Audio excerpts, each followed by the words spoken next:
Good morning and welcome to Beyond the Surface. I'm Angela Bertone, your host, and I just got off of the phone with a dear friend, and I called this friend to get permission to share with you the story I'm about to share. And I'm going to share with you the story of a Vietnam veteran who was stuck in PTSD for 44 years. Being stuck in PTSD, I'm going to give you just a little bit of what he felt like in that condition. And then I'm going to tell you the story of how everything changed. So, the memories of Vietnam were recorded in Paul's logical brain, but also recorded in every cell in his body, because when you're on the battlefield, everything about being on the battlefield is about survival. And our fight or flight works with our sight, smell, taste, touch, and hearing. And that's recorded not only in our logic, but in our heart brain, and in every cell in our body, and every cell has 6 gigabytes of memory. And there's a little bit of controversy on however many cells we have, but somewhere around 40 trillion to 100 trillion, but either way, it's a whole lot. So Paul could be having a regular day, going to Walmart to pick up some milk and eggs, right?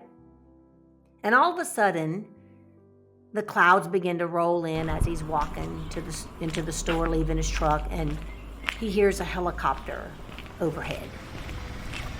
And all of a sudden, his stomach twists and his knees get weak and his hands become sweaty and his mouth gets dry. It's hard to breathe. And every cell in his body begins to remember Vietnam and feels like it's in Vietnam. And that's because all the body needs is 2 or more witnesses, 2 or more memories, 2 or more current things happening that could warn Paul that he's in imminent danger. So the clouds rolling in and the sound of the helicopter is all it takes. And now Paul's looking at the Walmart sign. His feet are on black pavement. He's walking into the store to get milk and eggs. And yet his body needs to rush back to the truck but can barely walk. So he makes it back to the vehicle, panting, unable to breathe, holding onto the steering wheel, just praying it would pass. While at the same time, the smell of burning flesh has never left his nostrils for 44 years. Can't smell his wife's hair, can't smell baking bread, can't smell a flower. He can only smell his past. And so 2015 comes along, and I'm scheduled on a waiting list to go take a class, and Paul is in that class. However, Paul ends up having a heart attack and is rushed to the hospital, and so many miracles happened that saved his life that day. I won't go into them right now for the sake of time. But because Paul is in the hospital and can't attend that class, and I'm on the waiting list, I get his spot, and I take that class. And in that class, I get an answer to a question that I've had for many, many years. So when I was 19 years old, I began studying the heart, and I knew a lot about the heart from 1985 to 2015, but I still had some questions of why and how. How is it that I could work with some people and they would heal spontaneously from brain tumors or MS or a dead bladder or failing kidneys, but other people I could work with and they wouldn't heal? And so at this class, I get chosen for something called an emotional release session, which is similar to what I do every day in my life. But I thought, oh no, I don't want to be up there because I don't hold my emotions back and I might freak these people out, but I believe my steps are ordered. So I was like, okay, well, I guess I'll do it. But Lord, I sure hope the people are ready for what they're about to experience. So I go through that emotional release. And while I'm in that emotional release, I learn things about the brain and the body firsthand that I never knew before. And I go into a memory of when I was 6 years old where I was drowning. Now, I won't go into all the details of that, but in that memory, I learned from a different perspective how I was saved that day and how I did not drown. And to make the story short, I didn't drown because I heard God's voice. I was about 6 years old. I was in the bottom of the river trying to decide how to get over this log that I was pinned against with the current, and I was going to dig under, and God told me not to, and to grab the limb that I couldn't see. He told me there was a limb to my right, to grab it and I'd be able to pull myself out. So in all of that experience, I began to be awakened to these thoughts. I am loved. I've always been loved. I'm not alone. I've never been alone. There's no such thing as me not being loved and accepted, and there's no such thing as being alone. So I came out of that experience, unbelievable experience. There was so much power flowing through my body, I literally couldn't sit up nor stand. But the great news is that I was invited to go to Paul's home. And when I was invited to go to Paul's home, it was to help him see if he could be healed from PTSD from Vietnam. Now, I had never worked with a veteran at this time, but I had worked with many people. And to be quite honest, I would see anywhere from, 1 to 3 people a day. And that may not sound like a lot, but to work in their emotions day after day and have that many people, that's a lot. And I was booked for about 8 months in advance at that time. And so I get to Paul's home, and one of the things that I do when I'm working with people is I ask them, would you like me to anoint you with oil, or would you prefer me not? And most people says, yeah, they'd like to be. So I like to put oil on my hands because oil acts like a conduit. And there are frequencies in our body that are always emitting information and receiving information. And when we tune into it and we listen with our hearts, we can hear what we need to hear. And so I put my hands on Paul's feet, and when I did, something happened to me that had never happened before. Now, this is in 2015, and I had been doing this type of work since about 1995, 96. But the second I put my hands on Paul's feet, I stepped somehow into Vietnam, and I was looking through Paul's eyes as if I was in Vietnam. And I saw that somehow I was like leaned against this wall, looking through Paul's memories, and I could see the gun as though I was looking at it from Paul's perspective. And I could see the wall that he was leaning against to protect himself, and it was dirty and kind of an old, whitish looking dirty stone. And I saw and I heard a helicopter to my right, upper right-hand side coming over us. And right in front of me was a Vietnamese coming out of the bush. And I witnessed him being gut shot. And that was the first person that Paul shot in the battle. And I saw him fall forward, and I'm telling Paul everything I'm seeing, and he's weeping, of course, and trembling as I'm seeing what he experienced many years ago. But see, our cells record in our every cell in our body no different than our telephones can record. No different than my voice right now, you're listening to it in a recording. And the human cell has that ability to send a message, receive a message, and record a message. And now my hands are receiving old messages, and I have it in my head like a movie. My eyes are closed. Paul's eyes are closed. And I'm seeing this man being shot in the stomach, falling forward. But the other thing that I saw was I saw 2 angels holding this Vietnamese man in his body while his body was still alive. His body was still alive. It had fallen forward, but his spirit was still in the body like it was standing. And there was an angel on the man's right side and an angel on the left. And I saw Jesus standing in front of him, showing the scars in his hands and the scar in his side before he died, before his physical breath left his body. And when that man saw what Jesus did for him, he jerked his arms away from the angels, and he grabbed Jesus around the neck, and all 4 of them ascended. Now, as you can imagine, I'm weeping, Paul's weeping, his wife is weeping, and the next thing I know, I am in a courtroom. And I'm describing this to Paul, and the courtroom that I'm in is in a courtroom in heaven. I see God the Father on the throne. Yes, I know it's him, but do I see him like in a facial form? No, I just know it's him.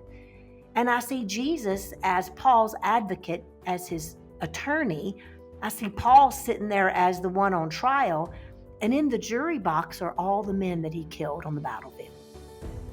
And they're still in their army fatigues. And the bailiff comes out, and the bailiff asks, have you come to an agreement? Do you have a verdict? And the lead juryman says yes, and hands the bailiff a piece of paper. And the bailiff looks down and reads the paper, and you can see he's got shock on his face. And the bailiff looks up towards the bench and says, Paul Robbins, guilty of loving his enemies. And the whole room erupts in joy. And the truth is that I did not know until that moment is that is what Paul discovered on the battlefield. He discovered he loved his enemies. This morning, as Paul and I were reminiscing, we both were weeping with gratitude.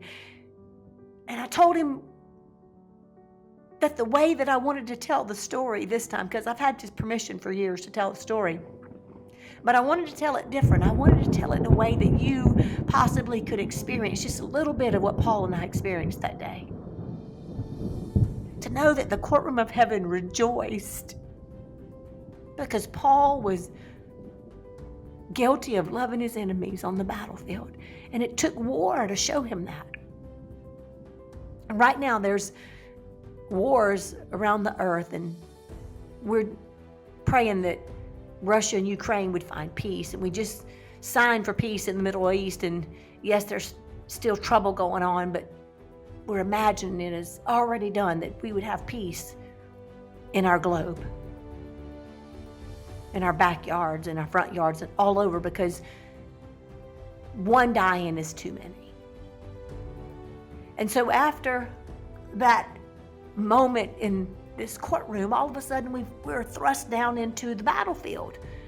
And we're sitting on a blanket eating peanut butter and jelly sandwiches, and all the men that killed each other or had been killed, so both those who survived and those who didn't survive, were on this blanket eating peanut butter and jelly. And the clothes looked like they were still Vietnam clothes, like still like burn holes in them and blood on them, and it looked gruesome. But they were laughing and rejoicing that God had turned it for their good. That's so amazing to me. And I was able to witness that in a way that felt like a movie. And Paul was seeing the same thing. And so after that, I saw Paul going home to his mom. And I was looking down at his boots, and I could see as Paul's feet stepped onto the porch and his hand opened the screen door, and he was so happy he was going to surprise his mom. When he turned to his left to go into the kitchen, he saw his mom, and I'm looking at his mom like I'm looking through Paul's eyeballs. I can't explain it any better. I don't know how else to. But I'm looking at his mom, and his back's to him, and she's washing dishes, and he thinks he's going to look her in the eyes and see the surprise. And the minute she turns around, all of a sudden, Paul's eyes drop to her shoes. And I'm thinking, why is he looking down? Why is he looking at her shoes instead of her eyes? And I felt it. Paul felt like a monster, and he didn't want his mom to see. And I said, oh, Paul, I see what you did. You looked down. He's like, yeah. I said, I know why. I said, it's a lie, Paul. You're not a monster. You loved your enemies. And I saw Jesus walk into the kitchen and invite us all to sit down at the table. And we sat down, and Jesus tells Paul, no, Paul, you're not a monster. You're my son. And you were willing, long before the earth was ever formed, to go to the earth to learn what it meant to love your enemies. And he said, you did well. You do love well. It cost you war, but you learned love. And his mom looked at him, put her hand on his cheek, and said, you love well. And Paul was healed. He was healed from all of the PTSD in that moment. Those moments that I just described to you, each moment was reframing an emotion that had come to a conclusion, that was anchored in his soul and his loins. The Bible says to gird up your loins with truth, and we kept trying to put truth in the head, and the head can't do what the heart loins can do, what the emotions can do. Emotions anchor things into your soul. And when Paul was on the battlefield, fear anchored into his soul that you are these awful things. And you'll never be anything but these awful things. But when we went back and remembered and we saw it through different eyes, now anchored into Paul's soul is, you're guilty of loving your enemies and you love well. And there was purpose. And he wasn't robbed and he didn't rob, and God is sovereign and God is omnipresent, and God really can take all things and turn them for our good. So as I'm talking to Paul this morning, I say, Paul, can I tell the story this way? I really think we need to. I think it'll change the world, because right now we still have war. People need to understand. And Paul said, I can't wait. I can't wait to hear it, Angela. And I thanked him. So right now, Paul, if you're listening to this, thank you. Thank you for everything that it cost you to learn how to love an enemy. And it's not even really how, it's that you learned you already did. You learned that the torment that you were in was actually your love for your enemy and your self-hatred because you had forgotten the real you. I'm just so glad I was there when you remembered that you, Paul Robbins, laid down your life and you were guilty of loving your enemies, and you are showing us, all of us right now, all of us that's listening, you are showing us the way. And that God's arm is not too short and his love can't fail. And any kindness, any patience, any long-suffering, any love that flows through us is God flowing through us, for we are but a lamp and God is the light, and we have no light of our own. But when God shines his love through us, it changes not only us, but those who see it. Thank you so much for joining me today on Beyond the Surface. Thank you for sharing it with others. My name is Angela Bertone, your host. Join me next time.